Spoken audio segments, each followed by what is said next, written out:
Welcome to On-Premise IT, the only podcast that dares to go both on topic or on premise, and sometimes even on location or on premises.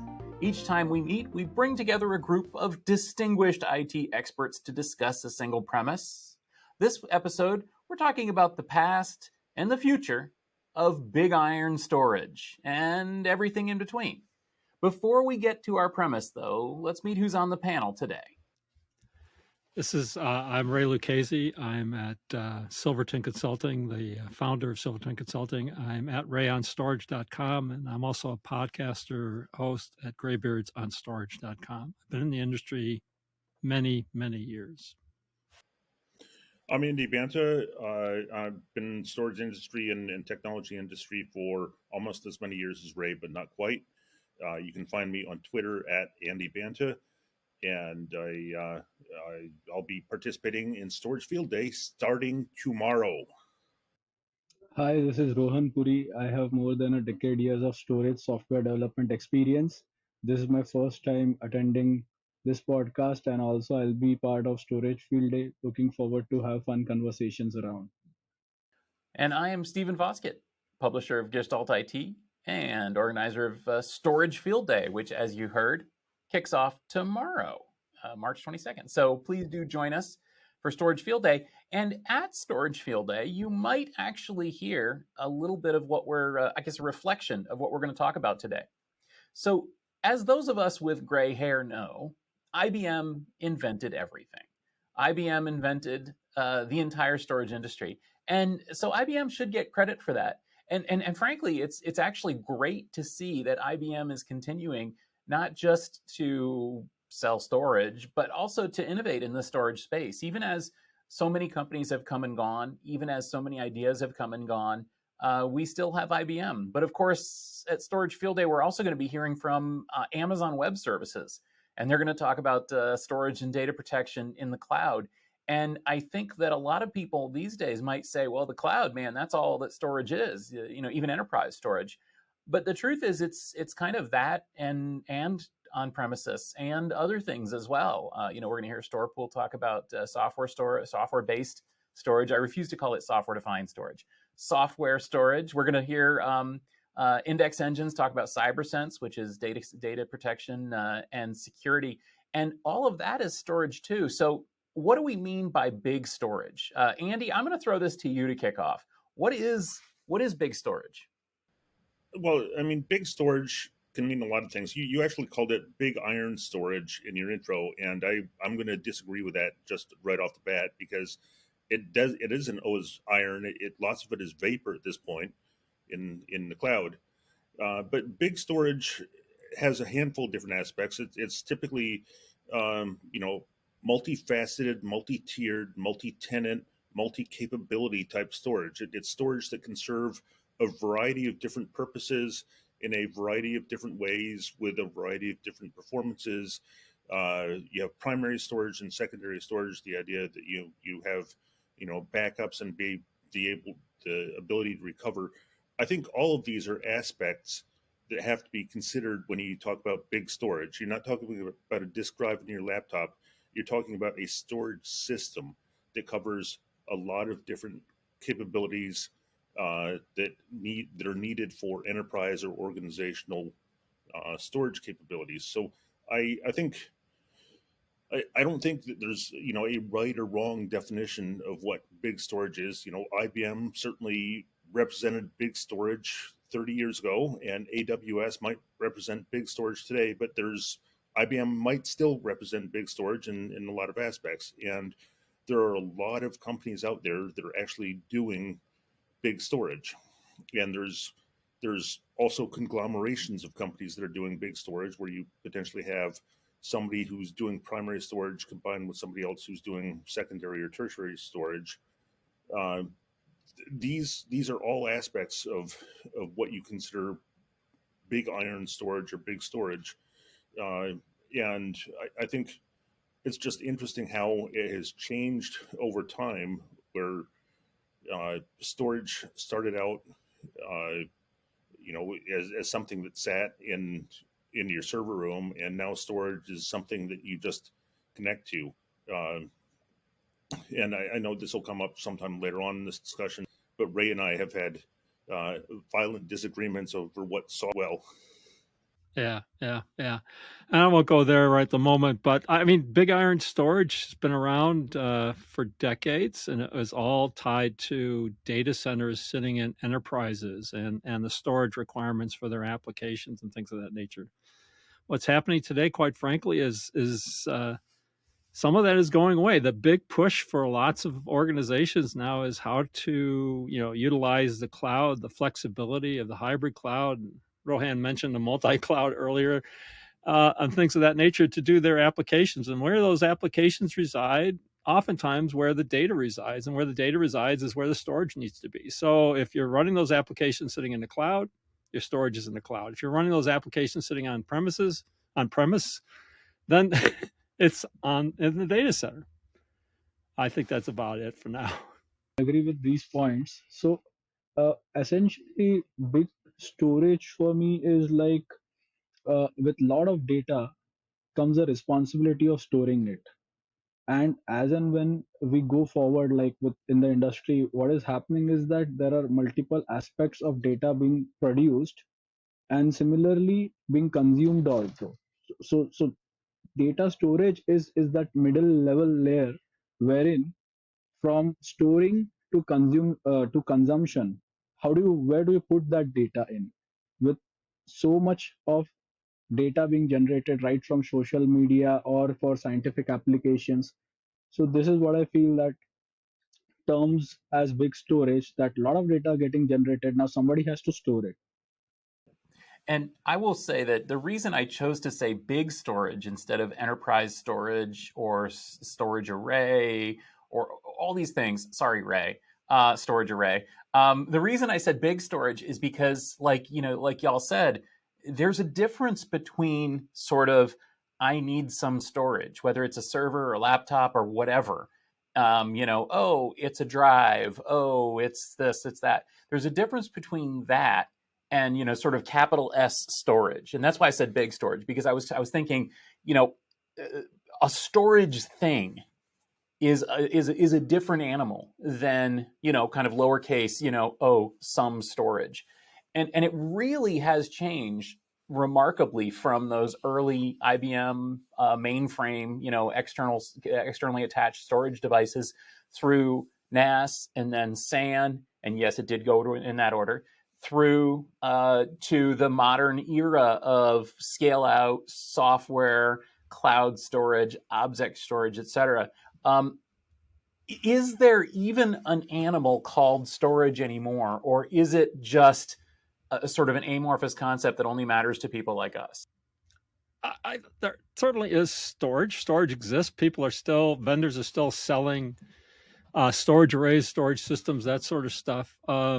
It's moving more towards as a service type of solution. I mean, just about every vendor out there offers some sort of a OpEx version of their storage system that you, the customer, can take on that sort of a financial aspect of it. But the cloud is having a serious effect across the industry, and storage is no isolation, no exception.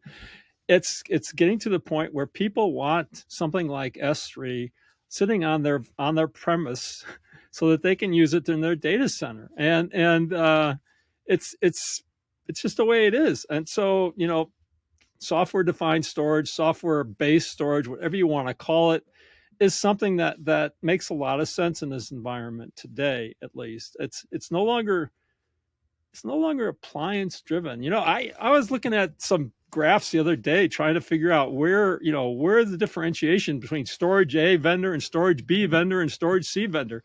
And quite frankly, their performance was within 3 or 4% of one another on these benchmarks. These are relatively new benchmarks and stuff like that. So it's not performance to a large extent. I mean, in some cases there are some performance benefits for certain amounts of storage. It's now moving to feature, function, and capabilities and that sort of stuff. And quite frankly, the guys that are driving those sorts of capabilities is not the enterprise, not the storage vendors, but the cloud guys. And I think that's entirely true. the cloud guys are actually the ones who are actually creating an awful lot of the video content and stuff that actually takes a lot more storage capabilities than what we were used to when big storage was when big storage was something that actually sat in your closet. There's just a huge amount more data that's being stored in much more raw forms now. Uh, Data from IoT devices. Um, you know, we're creating what, 1 million hours of video every day or something like that. It's some ridiculous amount of video storage that has to happen. And video is something that actually takes an awful lot of space. But yeah, tech field day. We almost get 1 million hours a day of tech field day video. Uh, but I mean, just the nature of big data has changed, so the nature of big storage has changed as well. An awful lot of the way that storage is consumed is sort of storage as a service, as Ray mentioned, but that isn't just being served up by hyperscalers, by public cloud providers. That's also the way that an awful lot of organizations and enterprises are serving up storage as well, where it's all self-service. Come get the storage you need for the purpose you need.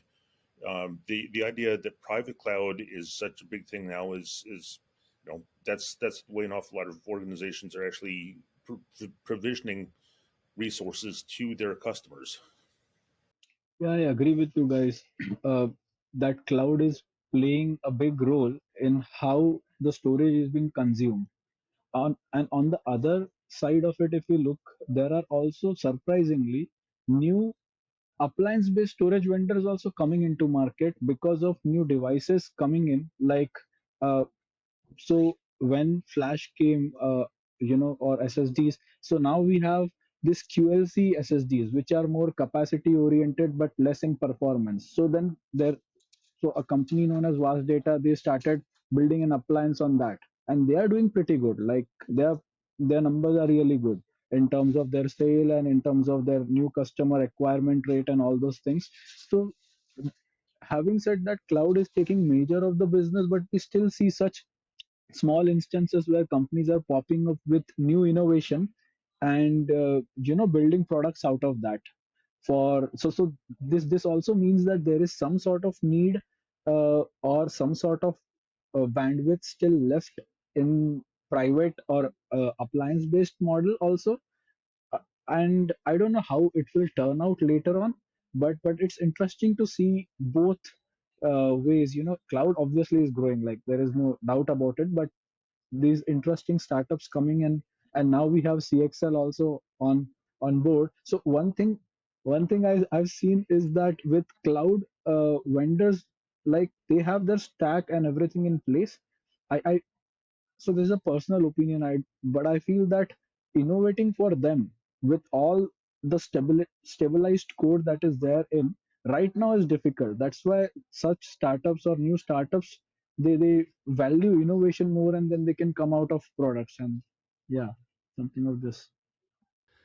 I often talked about this on various podcasts and things of that nature, but it's always to me interesting to see where applications are being developed.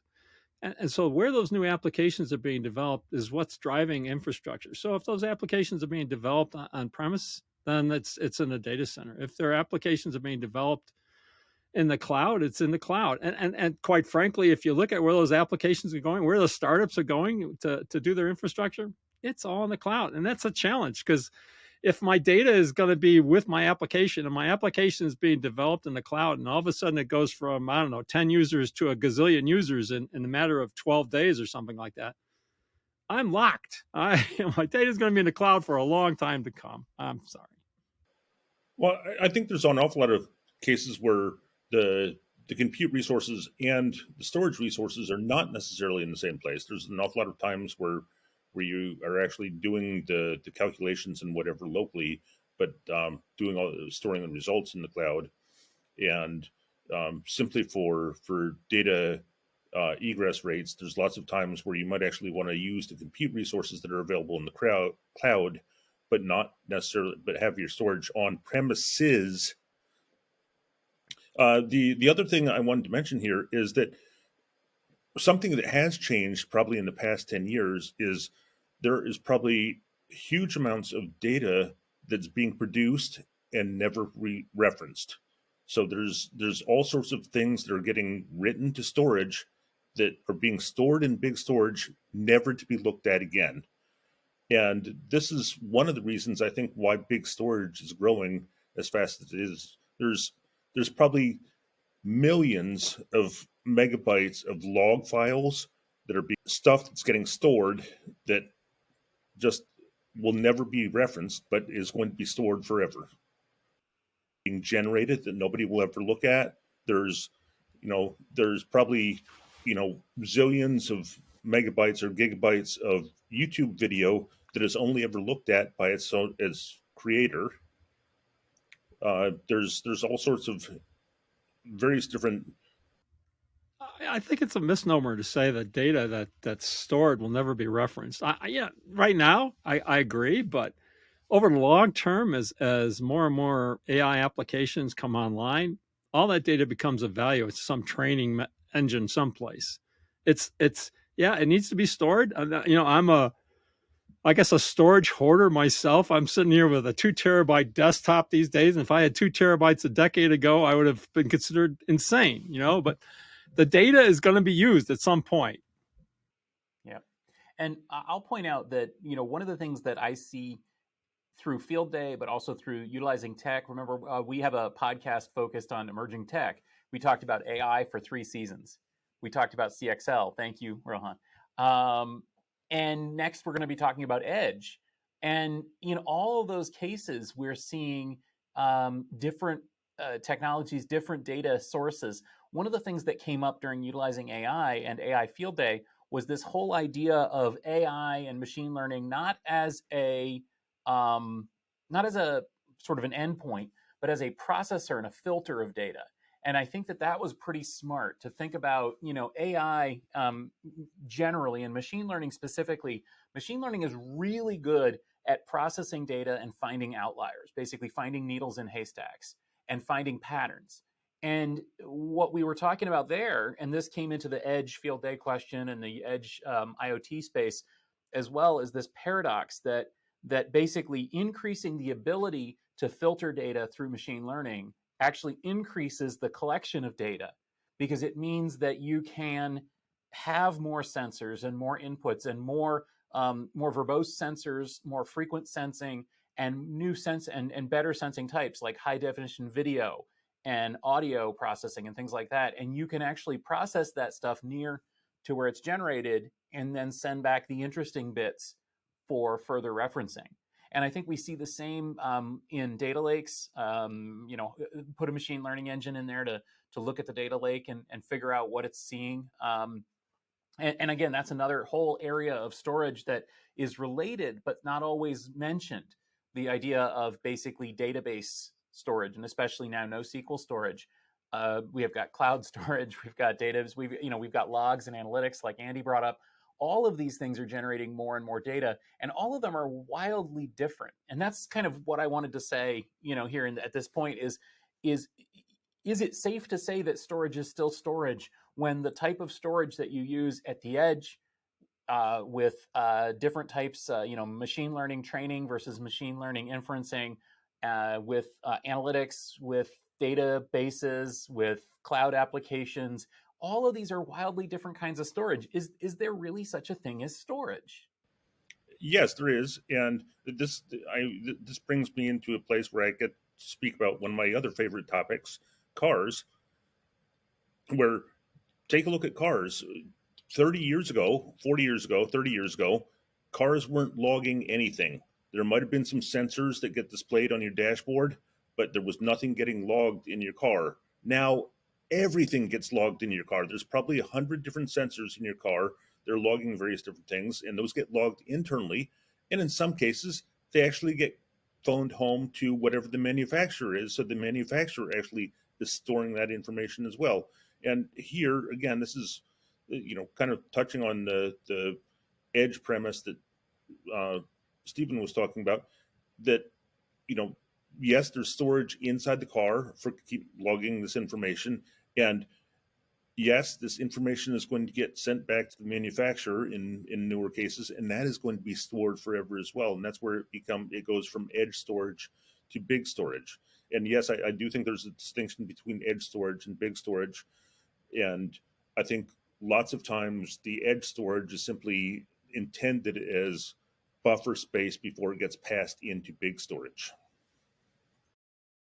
I think what you're going to find is that over time, I was a big proponent of having edge filter and do some sort of internal processing or initial processing of the data before it's sent up, and compressing the data or reducing the amount of data that needs to be sent back to, the central the data center or whatever. But over time, all that stuff is going to become more and more valuable, and you're going to find less and less, I'll call it, filtering of the edge, and more of that data is going to be sitting on some data center storage or cloud storage, and it's just amazing. I mean, I was a big proponent of the computational storage, having those devices out on the edge actually do some work to try to reduce the amount of storage that needs, the bandwidth that needs to be used. But what's happening? Bandwidth is going up, storage capacity is going up, and all these things, machine learning and analytics, the really the food of that is data, and the more data, the better I can do.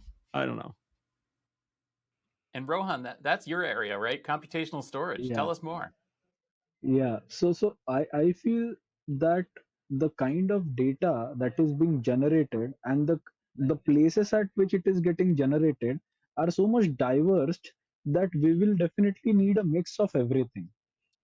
We will also need some processing that has to happen at the edge, uh, so that filtered data is streamed to the cloud, and then more analysis or analytical softwares are being run on that. I feel computational storage is still a very innovative and a new area.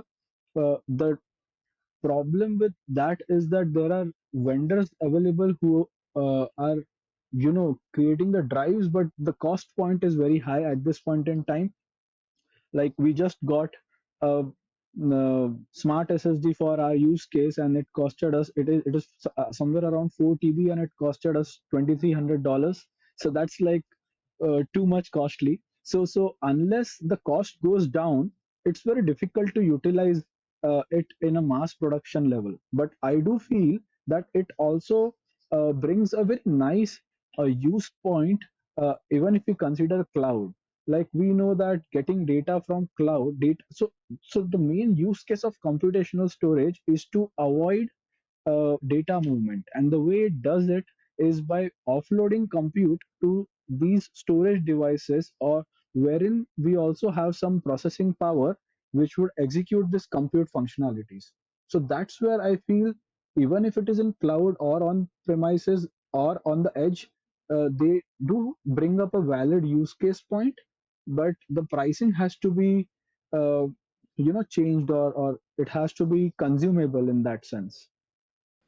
I think, Rohan, if you ordered like 1,000 of these drives, the price would be considerably less, but still, it's still going to cost. I don't understand why computational storage costs so much. I mean, these CPUs are coming out of the woodwork. I can't even buy a birthday card without a CPU sitting on there someplace. So it's like, I don't understand why that would be the case, but that's a different issue. The computational storage has a place to play, I believe, in hyperscaler-like environments where you can actually take advantage of that computational processing sitting out on the storage. So if I want to go from 1080p to 8K or something like that, I just fire up a disk drive to go off and do that conversion. I don't have to do it anymore at the server and stuff like that. So computational storage has a place. It's just, I don't know. And I often thought it was the edge, but it may or may not be the edge, depending on the price and stuff like that. Another very interesting point, if we see from the development aspect of utilizing this computational storage devices, is that SSD and the FPGA or the compute sits on the PCI Express. So what can happen is that you can skip interacting with the host memory. So when we skip interacting with the host memory or storing data on the host memory, which means that now we are less utilizing the available RAM on big servers. So which means that now applications can use more RAM also. So it benefits in other aspects also. Yeah, and it's um, I'm familiar with computational storage simply because I worked at a company that was kind of working on that premise about a decade ago, named Data Gravity. Um, but the whole idea there was to actually use the storage devices to actually do analytics on what's being stored separate from the host. Um, I do think that we both of the things that Ray and Rohan said are true. Where computational storage allows you to actually do analytics and whatever on the storage in place, and things like edge devices are actually should be doing some computation for inference and whatever. Lots of times, like going back to the car example, if your oil pressure is low, it should be able to analyze that and tell you immediately because that's information that you need right away. At the same time, all of the information from all of the other sensors might get stashed away to be used for AI or machine learning somewhere down the road. So I don't think that you need to be talking about either or. I don't think that you need to be talking about edge devices or should be doing the filtering or there should be no filtering and it all gets passed along. The edge devices serve a purpose and should be doing their inferences and analytics on data itself. At the same time, while filtering might be useful, I do think that, as Ray said, getting all of this stuff preserved for later machine learning analysis can be valuable. I will just jump in here though and kind of remind us that we're talking about big storage and my argument at the beginning was basically there's so many different things out there that are storage. And even if we set aside sort of, like I said, lowercase, boring, whatever storage, and focus only on things that do the storage thing, there's a lot of them. There's a lot of things that do the storage thing. There's a lot of different faces of this, and we see this at Storage Field Day. We see this with, again, we're going to talk to IBM Storage. They're talking about two completely different things. AWS is coming in to talk about two completely different things. Storepool is talking about something different. Index Engines is talking about something different. But all of those things are storage. And I would argue that all of those things are big storage. All of those things are really part of the storage industry. It's actually kind of exciting, isn't it? One thing that I want to get to before we end, though, is this question of software. Is software eating the world when it comes to storage? I've always said that storage is really hard to do. I would never trust my data to something that isn't proven. Never trust your data to a code base younger than 5 years. Trust me on that one. Um, but is software going to eat the world? Is there really going to be no such thing as storage hardware, apart from obviously, you still need disks or flash or whatever, but they're just commodities. There's been this disagreement for about maybe a decade between us with respect to whether software is going to eat the world or hardware or whatever. I think obviously in my mind it's a combination of the two. I don't think you can do. I think you can do an awful lot with software defined or software based storage, and maybe with the present devices, SSDs, and that sort of thing, you've got all the performance you need from that. But at some point, having hardware in the mix at some point, whether it supports CXL, whether it supports, DPUs, whether it's whatever it supports, there's a need for that. I mean, you talk about computational storage. All right, obviously it's a hardware device that has some sophisticated software capabilities. I don't think. This is a personal opinion. I don't think appliance storage will go away. It's not doing what it needs to do today. And I don't know who in his right mind is actually making the changes necessary to make that happen. But I don't think it's going to go away in the long term. And this is where Ray and I have somewhat differing opinions. Where my comment has been that I've been software defining storage for 30 years now. At the same time, my argument remains that you cannot store bits in software. You actually need something to actually back that software to store the bits. So claiming that you have software defined storage doesn't answer the question of where are my bits. So I feel that the kind of efficiency requirements of today, if we see, just software only based solution will not be enough. So the benefit of software only solution is that it is generic. You can run it on any kind of hardware. So it decouples you from the particular, customized hardware. But on the contrary, if we see, once we have this customary or customized hardware, what happens is that then a software running on top of this, it makes it can utilize those extra bits of that hardware and give you better performance. And now if we see, performance or scale has been a very big metric for any application to run. And with these can only be satisfied if hardware and software both go in tandem, and software essentially then has to utilize all the hardware features or facilities that are available. And to one data point in this regards is that we also are seeing a lot of hardware evolution and a lot of hardware changes that are also happening, like as Ray mentioned about CXL, computational storage. A lot of FPGA based companies are also developing their FPGA cards on which data can be offloaded, and for other compute and something like that. So essentially what I feel is that to get the best of uh, to get the best in totality, both hardware and software matters together. I completely. I think you got us, Rohan. I think that's actually a great summary of it, and I think that again that's what defines big storage. So if big storage is everywhere, big storage is a system purpose built for storage, for the various aspects of storage, for the various needs of the applications, and I think that market has not gone away. In fact, I think that there's some very exciting things happening in it. I can't wait to see what CXL, what XPU, whether it's DPU or IPU, GPU, all those things have to do with storage, as you mentioned, FPGAs and specialized ASICs and so on. Those things have had their day, but I think we'll have another day. And it's going to be really interesting to see where this thing goes. So thank you guys so much. This has been a fun discussion. And I think that we're going to continue this at Storage Field Day and beyond. So before we go, where can listeners connect with you and continue this discussion? Ray, let's start with you, and then Andy, and then Rohan. I'm a avid podcaster in my own right at Graybeards on Storage. So we do that at least once a month, and then more often for other customers. I'm also an avid blogger at rayonstorage.com, and I just released a blog post on some AWS data exchange capabilities. And I'm on Twitter at Ray Lucchesi.